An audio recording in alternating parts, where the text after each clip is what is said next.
সুপ্রিয় শিক্ষার্থী বন্ধুরা, আমি সারাত আমিন অনেক স্বাগতম জানাই তোমাদের টেকনিক ইজি এডুকেশনে। চলে আসলাম তোমাদের সামনে টাইপ 4 এর 2 নম্বর অঙ্কটার সমাধান নিয়ে।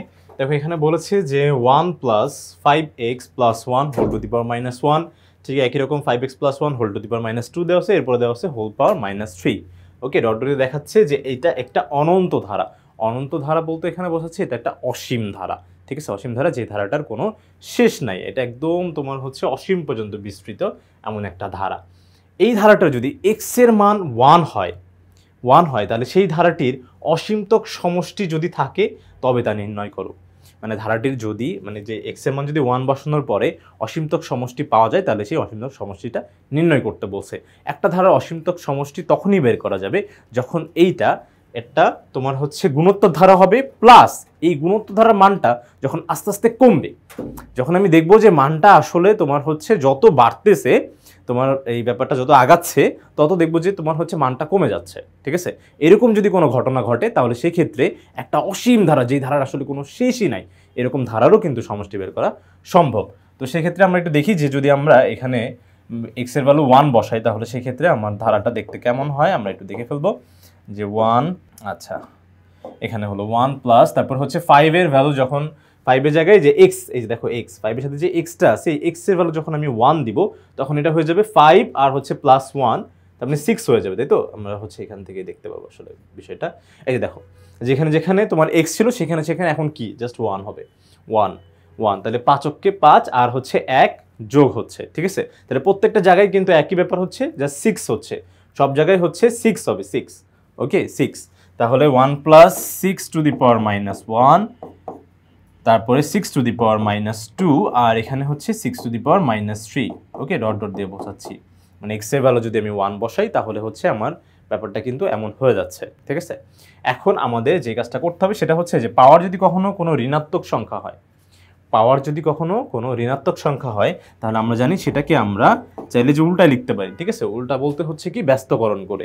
তার মানে 6 এর নিচে 1 আছে, 1 যাবে উপরে, 6 যাবে কি নিচে, তাহলে এটা হয়ে যাবে 1/6, আর পাওয়ার যেটা আছে সেটা বসে যাবে, ঠিক আছে? পাওয়ার যেটা আছে সেটাই বসবে। ওকে, এখানে যেরকম পাওয়ার ছিল 1, তো 1 আমরা নর্মালি দেই না, আর এখানে যেহেতু পাওয়ার আছে 2, তো এই পাওয়ার মাইনাসের জন্য এটা হচ্ছে উল্টায় গেল, এই দেখো উল্টায় গেছে, আর হচ্ছে এই যে 2টা, এই 2টা কিন্তু পুরোটার উপরেই পড়বে।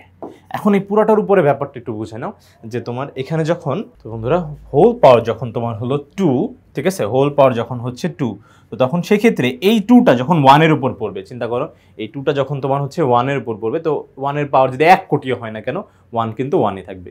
কিন্তু যখন 6 এর উপর পড়বে তখন এটাকে আমি একবারে 6 স্কয়ার লিখতে পারবো, ঠিক আছে?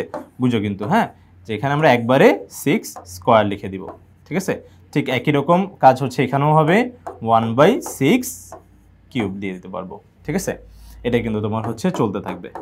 তাহলে এই গেল আমার হচ্ছে একটা ধারা।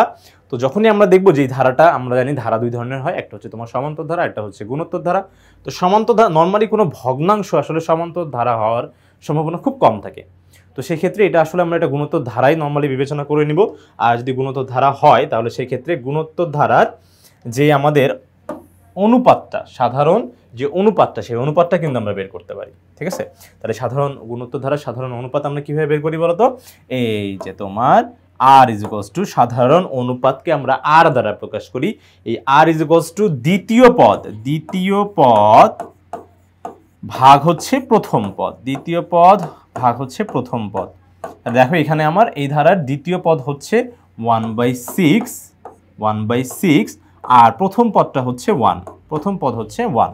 তাহলে সেক্ষেত্রে আমার অনুপাতটা আসলো কত বলতো? 1/6। যে ভাই এত থুয়ে আপনি অনুপাতটা কেন বের করলেন? এখন এই অনুপাত বের করার পিছনে কারণটা হচ্ছে আমার একটা ব্যাপার এখানে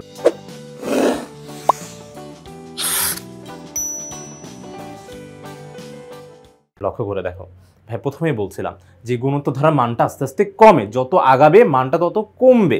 দেখো এখানে যত তোমার হচ্ছে যে তোমার এটা তো একটা ভগ্নাংশ, তো ভগ্নাংশে তোমার লব যদি ফিক্স থাকে, যে লবটা ভাইয়া ফিক্স, এখন হর তুমি যত বাড়াবে, ঠিক আছে, যত তুমি বাড়াবে আসলে এই পুরা ভগ্নাংশের মানটা কিন্তু তত কম হবে, তোমাদের যদি বিশ্বাস না হয় তাহলে সেক্ষেত্রে তোমরা কি করবে বলো তো? সুন্দরভাবে যে ভাইয়া যে 1/6 কিউব দিয়ে দেখি তো, 1/6 কিউব, আচ্ছা 1/6 এর পাওয়ার দিব হচ্ছে 3, ঠিক আছে? দিয়ে দেখি কত আসে আমার, যেটা আসবে ভগ্নাংশ যদি আসে এস ডি প্রেস করবো, এস ডি যে ক্যালকুলেটর অপশন আছে এস, আর হচ্ছে তোমার একটা তীর চিহ্ন মতন দিয়ে ডি আছে, সেটা প্রেস করলে কত আসলো বলো তো, তোমার হচ্ছে 0.004, তার মানে কি মানটা কত কম, ঠিক আছে। আর যদি তুমি 1/6² দাও দেখে এর থেকে বেশি মান পাবা, মানে বড় মানটা পাবা। ওকে, তার মানে এটা বোঝা যাচ্ছে যে আমি এদিকে আরও যত আগাবো 6-এর পাওয়ার যত 4 দিব 5 দিব আমার মানটা আস্তে আস্তে কমবে, ঠিক আছে। তো এটা তোমার গেল একটা উপায়। আরেকটা হচ্ছে কি, যে আমি যদি দেখি আমার এই যে তোমার অনুপাতটা, যে সাধারণ অনুপাতটা, ঠিক আছে, এই সাধারণ অনুপাত যদি আমি দেখি যে আমার কত আসছে বলতো, -1 থেকে বড় এই সাধারণ অনুপাত, আর যদি -1 থেকে বড় হয় আর +1 থেকে ছোট হয়, কি বললেন ভাইয়া, যে যদি অনুপাতটা -1 থেকে বড় হয় আর +1 থেকে ছোট হয়, এখানে যে 1/6, তো এটা তো ধনাত্মক সংখ্যা আসছে, তো যে কোনো ধনাত্মক সংখ্যা অবশ্যই কি বলতো ঋণাত্মক সংখ্যা থেকে বড়ই হবে, তাহলে এই মানটা কিন্তু -1 থেকে বড়। আবার কি দেখো, এটা একটা ভগ্নাংশ, এটা প্রকৃত ভগ্নাংশ, পৃথিবীর সকল প্রকৃত ভগ্নাংশ কি বলতো 1 থেকে ছোট, 1 থেকে ছোট, তাহলে আমার এখন এখানে যে মানটা আসছে সেটা কিন্তু অবশ্যই -1 থেকে বড় আর +1 থেকে ছোট, ঠিক আছে। তাহলে সেই ক্ষেত্রে আমি এখানে লিখতে পারি, এটাকে আমরা হচ্ছে নর্মালি লিখি, এটা আপাতত আমরা হচ্ছে মুছে দিচ্ছি, আমরা লিখবো এখানে আর মডুলাস, ঠিক আছে। বলছে যে তোমার হচ্ছে যেটা যদি অসীমতক সমষ্টি থাকে তাহলে সেটা নির্ণয় করতে হবে, তাহলে আর মডুলাস যদি 1 থেকে ছোট হয়, ধরো 1 থেকে ছোট হয়, এইটা মানেই বোঝাবে হচ্ছে কি বলতো -1 থেকে বড়, -1 থেকে বড় আর হচ্ছে +1 থেকে ছোট। আসলে কি তাই? দেখো তো আমার 1/6টা কি তাই হয়েছে? অবশ্যই ভাইয়া তাই হয়েছে, -1 থেকে বড় হয়েছে কিন্তু +1 থেকে ছোট হয়েছে।